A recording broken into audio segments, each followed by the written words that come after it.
ఇది కాఫీ అయితే కాఫీయా కడుపు కలిసి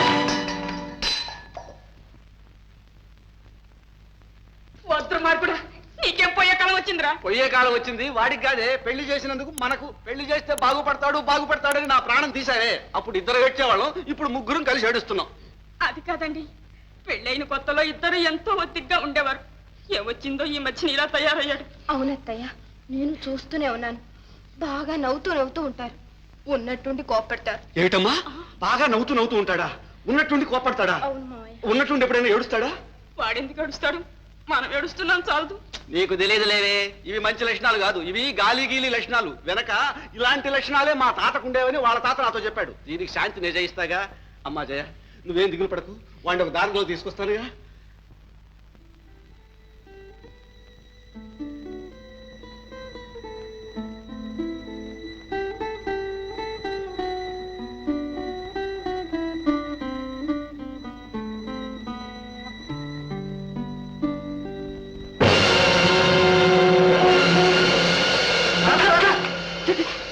గుర్తుందా? ఏం పని జరిగింది? గుడ్డిదాన్ని ఇష్టం లేక తగలబెట్టి చంపాడని అప్రతిష్ట రావడానికేగా నువ్వు ఈ పనులు చేయడం. అసలు బయట తగలబడ్డ మంచాన్ని లోపలికి ఎందుకు మోసుకొచ్చా? ఏమి లేదు, బయట ఒకటే మంచుగా ఉంది. అసలే మీ ఆరోగ్యం బాగులేదు. మనసులో పడుకుంటే మీకేదైనా జబ్బు చేస్తుందేమోనని. చేస్తే చస్తానా? ఈ బ్రతుకు బ్రతకడం కంటే చచ్చినా బాగుంది. బ్రతుక ఇది నరకం. చిచ్చి,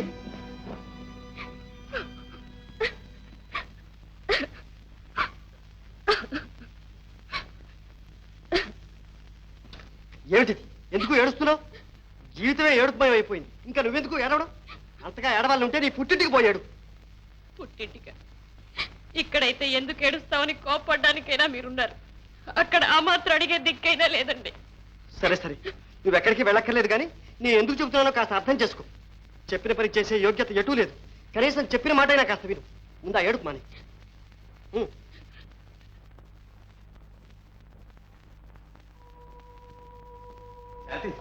రిజల్ట్స్ పడ్డాయమ్మా.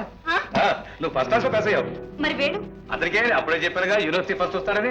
అలాగే వచ్చాడు. ఇంతకీ మనకు అదృష్టం లేదు.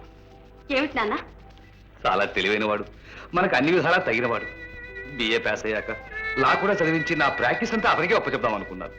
కానీ ఇప్పుడు మాత్రం ఏ నాన్న, నేను ఉన్నానుగా. సరే, నువ్వు లా చదువుతావా? ఏ చదవకూడదా? అబ్బే, ఎందుకు చదవకూడదు? పెళ్లి పెటాకులు లేకుండా నువ్వు లా చదివి ఎక్కిన కోర్టు ఎక్కకుండా తిరుగుతుంటే కన్నవాళ్ళ మా కడుపు నిండిపోతుందమ్మా. ఇప్పుడు నా పెళ్లికే వచ్చిందమ్మా తొందర. మరి నువ్వు చదవబోయి వకీలు చదువు తొందర వచ్చింది. నాన్న, నన్ను చదవనిండి నాన్న. అది కాదమ్మా, ఆడపిల్లవు పెళ్లి చేసి చూడాలన్నది మాకు. మీరు చదివించినా చదివించకపోయినా ఇప్పట్లో నా పెళ్లి మాత్రం జరగదు నాన్న.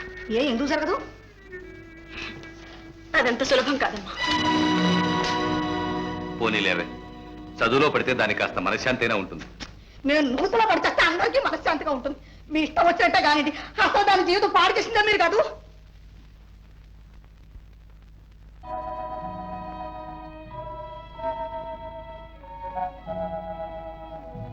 ఎవరు?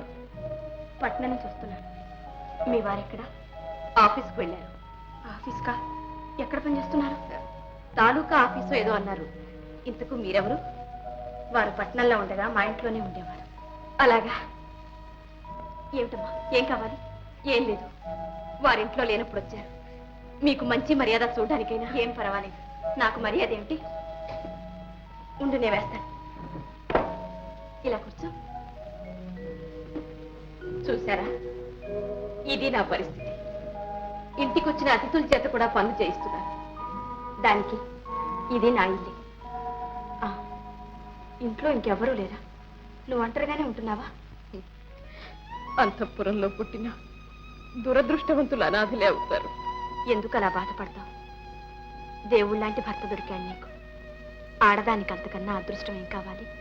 నిజమే, ఆయన దేవుడే. కానీ నేను ఆయనకి ఏ విధంగానూ సుఖాన్ని సంతోషాన్ని ఇవ్వలేకపోతున్నాను. చివరకు పరిచర్యలైనా చేయలేకపోతున్నాను. ఇది దురదృష్టం కాదా? రాధా, ఏమిటిది? ఏడుస్తున్నావా?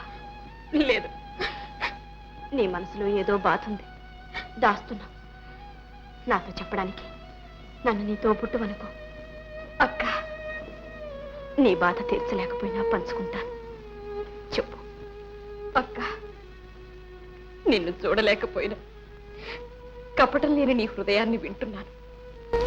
నా కోసం నీ కళ్ళల్లో కదిలే కన్నీటిని ఊహించుకుంటున్నాను. చాలమ్మా, నాకదే చాలు. ఇప్పుడు చెప్పు. అక్క, నీకు కాక మరెవరికి చెప్పుకుంటాను? జీవితంలో వారికెటూ సుఖం లేదు, కనీసం శాంతి అయినా లేకుండా పోయింది. అందుకు కారణం నేనే. ఒకవేళ నేను చచ్చిపోతే రాధ, వారికి శాంతి లభిస్తుందేమోనని నా ఆశ. చాలే, ఏమిటా మాటలు? బతికి సాధించలేనిది చచ్చి సాధిస్తావా? నీకు తెలియదక్క, ఇంతకన్నా వేరే మార్గం లేదు. వారెవరికో మనసిచ్చారు. ఆమె ఇంకా ఆయన తలపుల్లో మెదులుతూనే ఉంది. నిద్రలో కూడా ఆమె మాటే. శాంతి, నీకు ద్రోహం చేశాను, నన్ను మన్నించు శాంతి అని కలవరిస్తూ ఉంటారు. అందుకే అక్క, నేను వెళ్ళిపోతే వారు ఆమెతోనైనా సుఖంగా ఉంటారేమో. ఇదే నువ్వు చేసే ఘనకార్యం. మరి నన్ను ఇంకేం చేయమంటావు? నేను చెప్పినట్టు చెయ్యి. తప్పక వారి మనసు మారుతుంది. వారు నీవారవుతారు. అక్క, లే చెప్తా.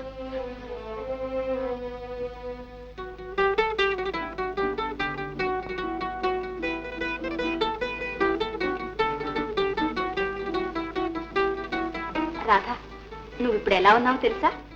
ఎలా ఉన్నాను? నాకే ముద్దొచ్చేట్టున్నావు. అక్క, వారు వస్తున్నట్టున్నారు.